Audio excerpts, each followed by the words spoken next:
Okay, നമ്മളിന്ന് കാണാൻ പോകുന്നത് കണ്ടീഷണൽ പ്രോബബിലിറ്റി ആണ്. ഇപ്പം കണ്ടീഷണൽ പ്രോബബിലിറ്റി എന്ന് പറഞ്ഞാൽ സിമ്പിൾ മീൻസിൽ പറഞ്ഞു കഴിഞ്ഞാൽ ഒരു കണ്ടീഷൻ വെച്ചിട്ട് നമ്മളൊരു പ്രോബബിലിറ്റി പറയുവാണെങ്കിൽ അതിനെ കണ്ടീഷണൽ പ്രോബബിലിറ്റി എന്ന് നമുക്ക് പറയാൻ പറ്റും. ഇപ്പോൾ ഉദാഹരണമായിട്ട് ഇപ്പം ഞാനൊരു കോയിൻ എടുക്കുവാണ്.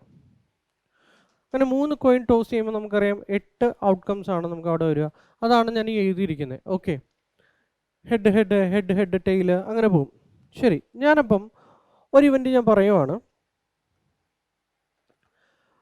എ എന്ന് പറയുന്ന ഒരു ഇവൻറ്റ് ഞാൻ പറയുവാണ്.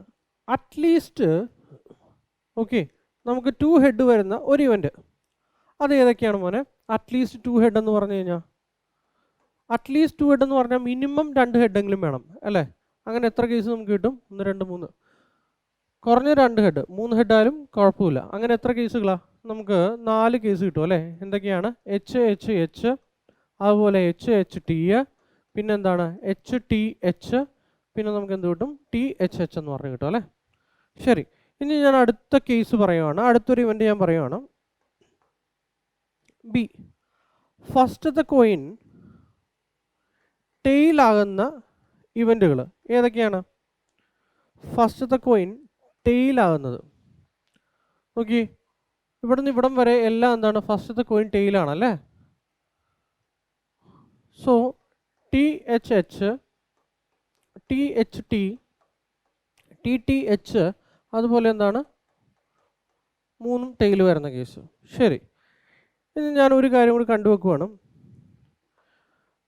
എ ഇൻ്റർസെക്ഷൻ ബി എന്ന് പറയുന്നത് എന്താണ് മോനെ? ഇതിൽ കോമൺ ആയിട്ടുള്ള എലമെൻറ്റ്സ് അല്ലേ? ഇതിൽ രണ്ടിലും കോമൺ ആയിട്ട് വല്ലതും ഉണ്ടോ? നോക്കി, ടി എച്ച് എച്ചും ടി എച്ച് എച്ചും കോമൺ അല്ലേ ഇതിലെ?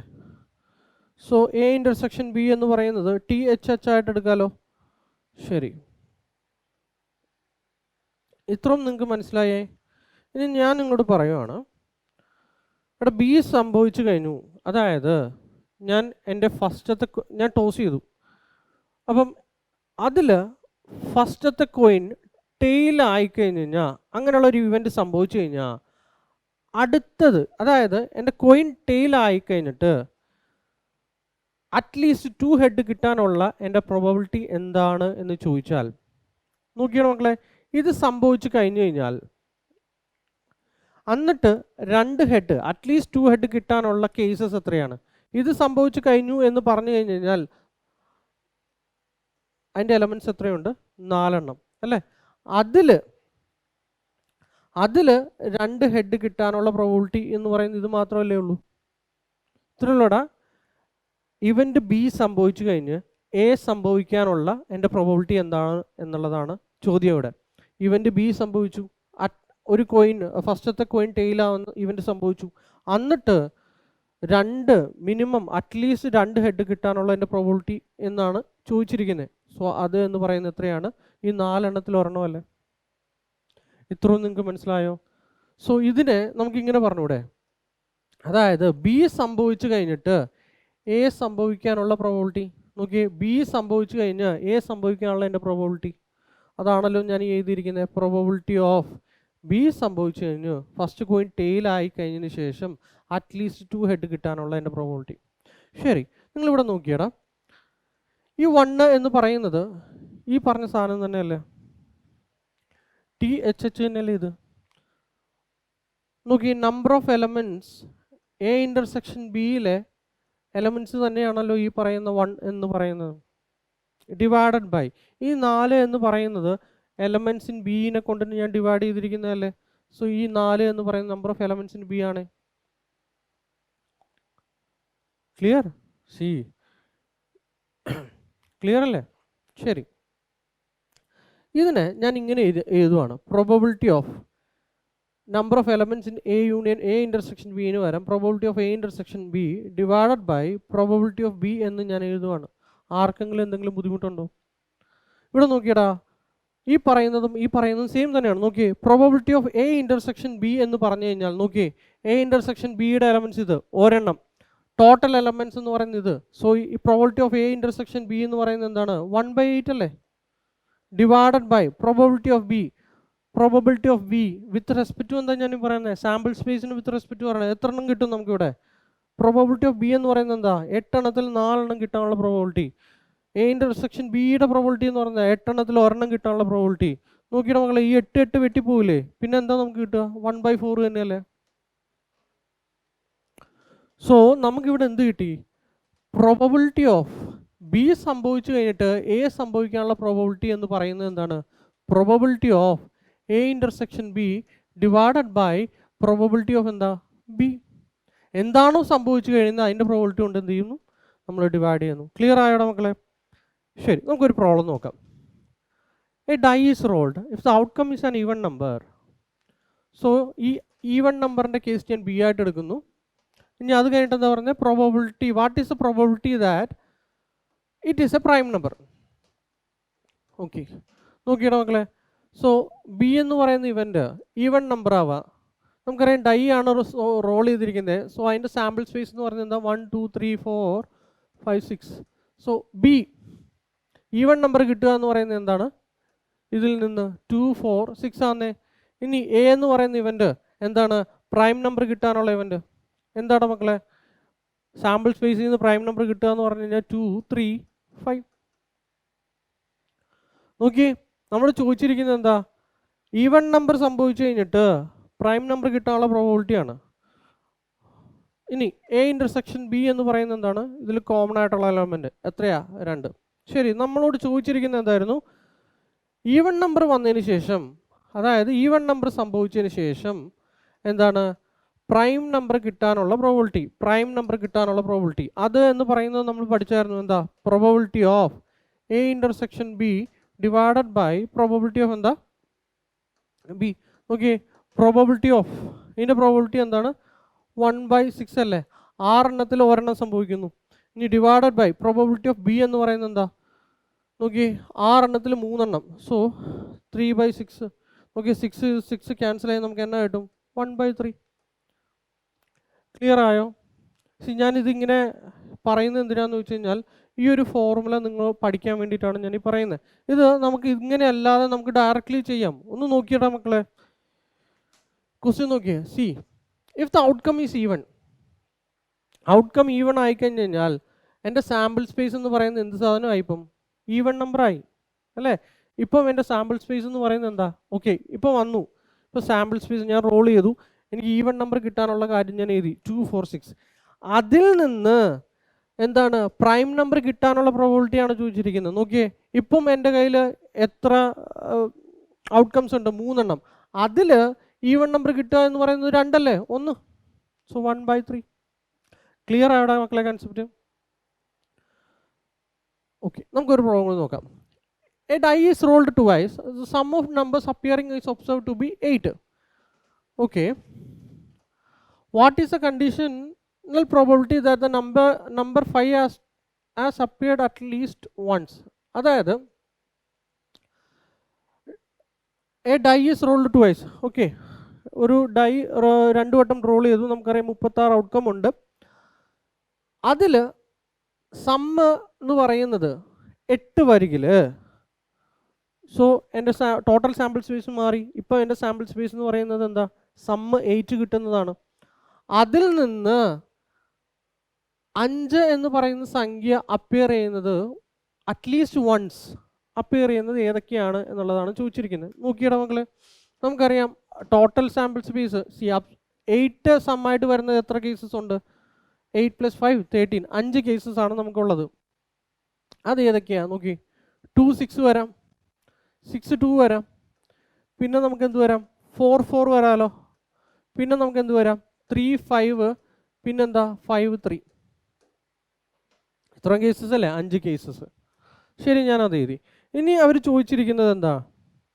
ഇതിൽ 5 എന്ന് പറയുന്ന നമ്പർ അറ്റ്ലീസ്റ്റ് ഒരു വട്ടമെങ്കിലും വരണം. അങ്ങനെ എത്ര കേസസ് ഉണ്ട്? 2 എണ്ണം അല്ലേ.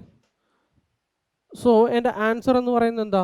നോക്കിയേ, നമുക്കറിയാം 8 കിട്ടുക എന്ന് പറയുന്നത് സമ്മ് 8 കിട്ടുന്നത് എത്ര എണ്ണം ഉണ്ട്? 5 എണ്ണം. അതിൽ 5 ഒക്കെ എറിയുന്ന 2 കേസസ്. സോ 2/5.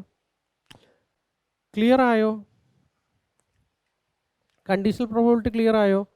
ഇനി എന്തിനാണ് മറ്റേ കാര്യങ്ങൾ നമ്മൾ പഠിച്ചതെന്ന് പറഞ്ഞാൽ അത് നമുക്കിപ്പം എന്തിനാണ് എന്നിട്ട് നമ്മൾ ഈ ഒരു സംഭവം പഠിച്ചത്? ബി സംഭവിച്ചു കഴിഞ്ഞിട്ട് എ സംഭവിക്കാനുള്ള പ്രോബിലിറ്റി എന്തിനാ പിന്നെ നമ്മൾ ഇങ്ങനെയൊക്കെ പഠിച്ചത് എന്നുള്ളതായിരിക്കും നിങ്ങളുടെ ഇപ്പോഴത്തെ സംശയം. അതിന് റീസൺ ഉണ്ട്. ഞാൻ പറഞ്ഞുതരാം. ആദ്യം നമുക്ക് ഇൻഡിപെൻഡൻറ്റ് ഇവൻറ്റ് എന്താണെന്ന് നമുക്ക് നോക്കാം. ഇൻഡിപെൻഡൻറ്റ് ഇവൻറ്റ് എന്ന് പറഞ്ഞു കഴിഞ്ഞാൽ ഇപ്പോൾ നമ്മൾ കണ്ടായിരുന്നല്ലേ, ബി സംഭവിച്ചു കഴിഞ്ഞിട്ട് എ സംഭവിക്കാനുള്ള പ്രോബിലിറ്റി, അതുപോലെ എ സംഭവിച്ചു കഴിഞ്ഞിട്ട് ബി സംഭവിക്കാനുള്ള പ്രോബിലിറ്റി അല്ലേ. നോക്കി, ബി സംഭവിച്ചു കഴിഞ്ഞിട്ട് എ സംഭവിക്കാനുള്ള പ്രോബിലിറ്റിയും ഡയറക്റ്റ്ലി എ സംഭവിക്കാനുള്ള പ്രോബിലിറ്റിയും തുല്യമാണെങ്കിൽ ഇവരെ നമുക്ക് എന്തെന്ന് വിളിക്കാം? ഇൻഡിപെൻഡൻ്റ് എന്ന് വിളിക്കാം. കാരണം എന്താ? ബിയുടെ ഔട്ട്കം എന്തിനെ ബാധിക്കുന്നില്ല? എനെ ബാധിക്കുന്നില്ല. മനസ്സിലായോ? ക്ലിയർ? അങ്ങനെ വരികയാണെങ്കിൽ അതിനെ നമ്മൾ ഇൻഡിപെൻഡൻ്റ് എന്ന് പറയുന്നു. പക്ഷേ ഇത് രണ്ടും തുല്യമല്ല എങ്കിൽ ഇവരെന്താ? ഡിപ്പെൻഡൻ്റ് ആണ്. ക്ലിയർ ആണോ? ഇനി അതുപോലെ എ സംഭവിച്ചു കഴിഞ്ഞിട്ട് ബി സംഭവിക്കാനുള്ള പ്രോബബിലിറ്റിയും ഡയറക്റ്റ് ബി സംഭവിക്കാനുള്ള പ്രോബബിലിറ്റിയും തുല്യമാകുകയാണെങ്കിൽ അവരെ നമുക്ക് എന്ത് വിളിക്കാം? ഇൻഡിപെൻഡൻ്റ് എന്ന് നമുക്ക് വിളിക്കാം. ക്ലിയർ? കാരണം എന്താ? എ സംഭവിച്ചിട്ടുണ്ട്, യാതൊരു കുലുക്കവും ബിക്കില്ല. അപ്പം ഇവിടെ കിട്ടുന്ന എന്ത് വാല്യൂ ആണോ അത് തന്നെ ഇവർക്ക് ഇവിടെയും കിട്ടുന്നത്. So they are what? Independent. Dependent അല്ല.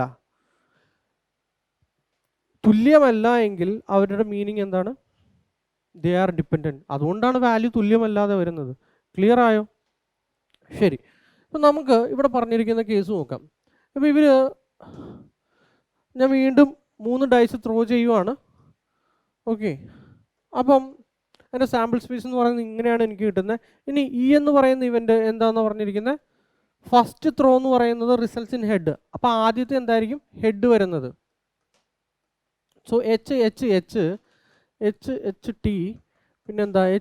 എച്ച്, അതുപോലെ HTT. ഓക്കെ, എന്ന് പറയുന്ന ഇവൻ്റ്. ഇനി എഫ് എന്ന് പറയുന്ന ഇവൻ്റ് നോക്കിയുടെ മക്കളെ, ലാസ്റ്റ് ത്രോ എന്ന് പറയുന്ന ടെയില് ഏതൊക്കെ വരും? 1, 2, 3, 4. So HTT,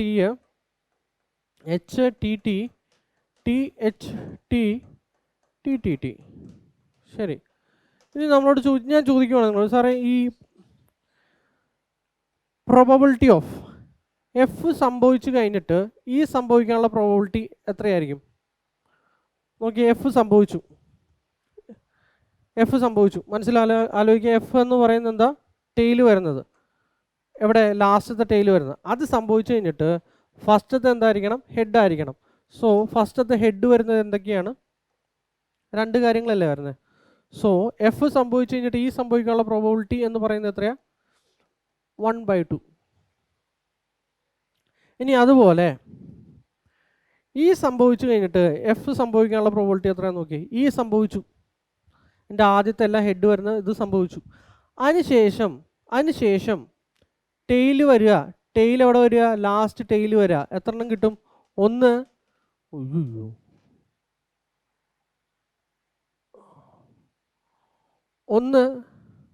2. നോക്കി, സിമ്പിളായിട്ടുള്ള ആലോചിച്ച്. ഹെഡ് വന്നു. ഓക്കെ, ഈ സംഭവിച്ചു. എന്ന് പറയുന്നത് എന്താ? ഓക്കെ, ആദ്യത്തെ എല്ലാ ഹെഡ് വരുന്നത് എല്ലാ കേസും ഞാൻ എഴുതി.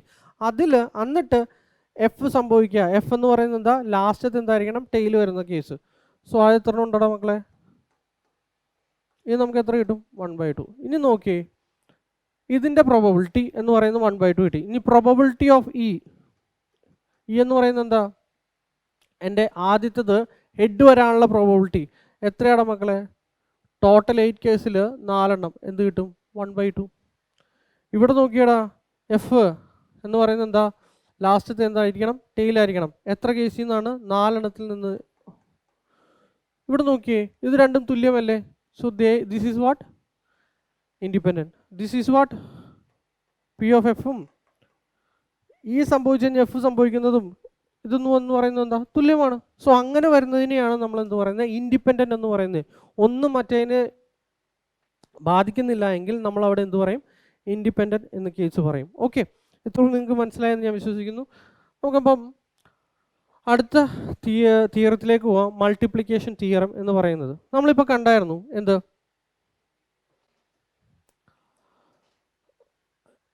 ബി സംഭവിച്ചു കഴിഞ്ഞിട്ട് എ സംഭവിക്കാനുള്ള പ്രോബബിലിറ്റി എന്ന് പറയുന്നത് നമ്മൾ എന്ത് പറഞ്ഞു? Probability of A intersection B divided by probability of B ആണ്. അതുപോലെ തന്നെ പ്രോബബിലിറ്റി ഓഫ് എ സംഭവിച്ചു കഴിഞ്ഞിട്ട് ബി സംഭവിക്കാനുള്ള പ്രോബബിലിറ്റി എന്ന് പറയുന്നത് probability of A intersection B divided by എന്താണ്? പ്രോബബിലിറ്റി ഓഫ് ബി ആണ്, എ ആണ്. സോ അങ്ങനെയാണെങ്കിൽ മൾട്ടിപ്ലിക്കേഷൻ എന്ന് പറയുന്നത് തത്വത്തിൽ എന്താണ്? ആൻഡ് വരുന്ന സംഭവമാണ്. ബോത്ത് കേസ്, ബോത്ത് എന്നൊക്കെ പറയുമ്പം നമ്മൾ യൂസ് ചെയ്യുന്നതാണ് ഈ മൾട്ടിപ്ലിക്കേഷൻ തിയറം. സോ അങ്ങനെയാണെങ്കിൽ probability of A intersection B എന്ന് പറയുന്നത് എന്നാ ഏതാടാ മക്കളെ? Probability of A bar B into probability of B എന്ന് എഴുതാലോ. അല്ലെങ്കിൽ എ ഇൻ്റർസെക്ഷൻ ബി എന്ന് പറയുന്നത് probability of B bar A into probability of A എന്ന് എഴുതാലോ അല്ലേ? ഇനി ഞാനൊരു കാര്യം കൂടി പറഞ്ഞു വിട്ടടാ. ഇവിടെ എയും ബിയും അല്ലെങ്കിൽ ഇൻഡിപെൻഡൻ്റ് ആണ് എന്ന് പറഞ്ഞിരിക്കുമെങ്കിൽ, ഇൻഡിപെൻഡൻ്റ് ആണെങ്കിൽ എ ആൻഡ് ബി ഇൻഡിപെൻഡൻ്റ് ആണെങ്കിൽ നോക്കിയേ, probability of A intersection B എന്ന് പറയുന്നത് എന്താണ്? ഈ പറയുന്ന സാധനം എന്തായിട്ട് മാറും? പി ഓഫ് എ ആയിട്ട് മാറും. ഇതെന്തായിട്ട് മാറും? പി ഓഫ് ബി ആയിട്ട് മാറും അല്ലേ? ഇത് പി ഓഫ് ബി ആയിട്ട് മാറിയെങ്കിൽ നമുക്ക് എന്ത് കിട്ടും? P of B into P of A എന്ന് കിട്ടുമല്ലോ. ഇവിടെ എന്ത് കിട്ടും? P of A into P of B എന്ന് കിട്ടുമല്ലോ. സോ തത്വത്തിൽ ഇതെന്തായിട്ട് മാറും? പി ഓഫ് എ ഇൻറ്റു എന്താണ്? P of B. ഇത് രണ്ടും എന്താ? തുല്യമായിട്ട് വരും. വെൻ എന്താ? They are independent. ക്ലിയർ ആയോ? ഓക്കെ. സി കൺസെപ്റ്റ് മനസ്സിലാക്കാൻ വേണ്ടിയിട്ടാണ് നമ്മൾ ഇത്രയും കാര്യങ്ങൾ പറഞ്ഞു പോയത്. പ്രോബ്ലം ചെയ്യുമ്പം നമുക്ക് മൾട്ടിപ്ലിക്കേഷൻ തിയറം ആവശ്യമുണ്ടോയെന്ന് ചോദിച്ചു കഴിഞ്ഞാൽ കൺസെപ്റ്റ് വെച്ച് നമ്മൾ ചെയ്യുമ്പം ആവശ്യം വരും. ഓക്കെ, നമുക്കൊരു പ്രോബ്ലം നോക്കാം. ഇവിടെ നോക്കിയടാ, a urn contains 8 white balls and 4 red balls. അതായത് ഒരു ബോക്സിൽ 8 വൈറ്റ് ബോൾസും ഉണ്ട്, 4 റെഡ് ബോൾസും ഉണ്ട്. ഓക്കെ, ഇനി 2 balls are drawn from the urn one after other without replacement. ഞാൻ എടുത്തു, ഒരു ബോൾ എടുത്തു, ഞാൻ തിരിച്ച് ബോക്സിലേക്ക് വെക്കുന്നില്ല, എന്നിട്ട് ഞാൻ എടുക്കുന്നു, അടുത്ത ബോൾ എടുക്കുന്നു. ഇങ്ങനെയാണ് ഈ പരിപാടി ചെയ്തുകൊണ്ടിരിക്കുന്നത്. What is the probability that both balls are white? ചോദ്യം ശ്രദ്ധിച്ച്, both balls are white. So both balls are white എന്ന് പറഞ്ഞു കഴിഞ്ഞാൽ നമ്മളിവിടെ എന്തായിരിക്കും കാണുന്നത്? ഇൻ്റർസെക്ഷൻ ആയിരിക്കും കാണുന്നത് അല്ലേ? ഇൻ്റർസെക്ഷൻ ആയിരിക്കും കാണുന്നത്. അപ്പോൾ നമ്മൾ നേരത്തെ ചെയ്ത ഫോർമുല യൂസ് ചെയ്യണം. ഓക്കെ, ക്ലിയർ ആണോ? ഇതാണ് നമുക്ക് കണ്ടെത്തേണ്ടത്. അപ്പം ആദ്യം എന്ത് ചെയ്യണം? ഒരു വൈറ്റ് എടുത്തിട്ട് കഴിഞ്ഞിട്ടുള്ള പ്രോബബിലിറ്റി കാണണം. അതിന് ശേഷം എന്ത് ചെയ്യണം? നമുക്ക് പ്രോബ്ലം ചെയ്യാം. അപ്പം ക്ലിയർ ആവും. ഇപ്പം ഞാൻ ആദ്യം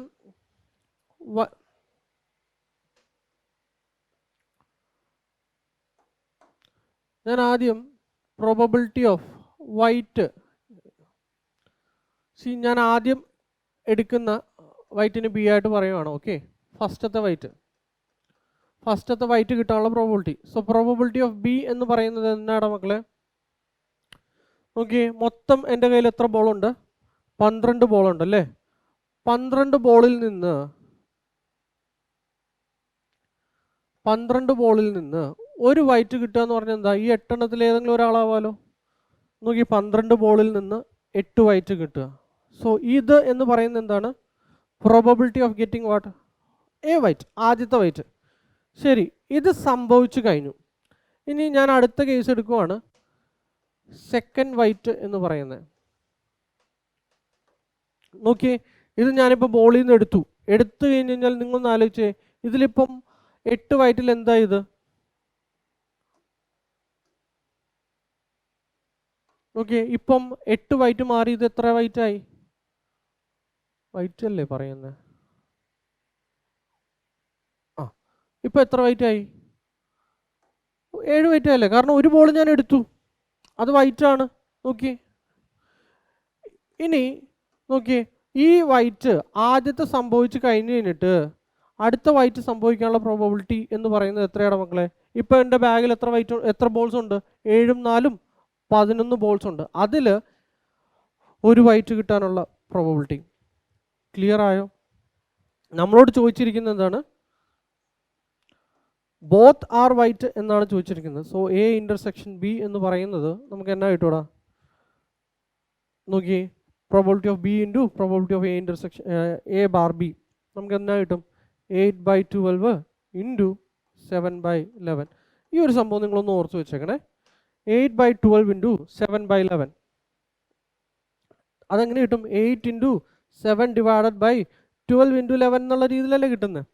ഇത് നിങ്ങൾ സോൾവ് ചെയ്ത് എന്നാ കിട്ടും? 4 ഇതിൽ 2 ടൈംസ്, 4 ഇതിൽ 3 ടൈംസ്. സോ 14 ഡിവൈഡ് ബൈ എന്ത് കിട്ടും? 33. ഇതാണ് എന്ത്? എനിക്ക് 2 ബോൾസും ബോത്ത് ആർ വൈറ്റ് എന്ന രീതിയിൽ എനിക്ക് കിട്ടാനുള്ളത്. ഇത് എപ്പോഴാണ്? Without replacement. Okay, without replacement. നിങ്ങൾക്കിത് കൺസെപ്റ്റ് ക്ലിയർ ആയോ? ശരി, ഇപ്പം നിങ്ങൾക്ക് ഏകദേശം കൺസെപ്റ്റ് ക്ലിയർ ആയി. എന്താണ് കണ്ടീഷണൽ പ്രോബബിലിറ്റി, എന്താണ് മൾട്ടിപ്ലിക്കേഷൻ തിയറം അല്ലേ? ഈ പ്രോബ്ലം ഇതൊന്നും നിങ്ങൾ ചെയ്യണ്ട. നോക്കി,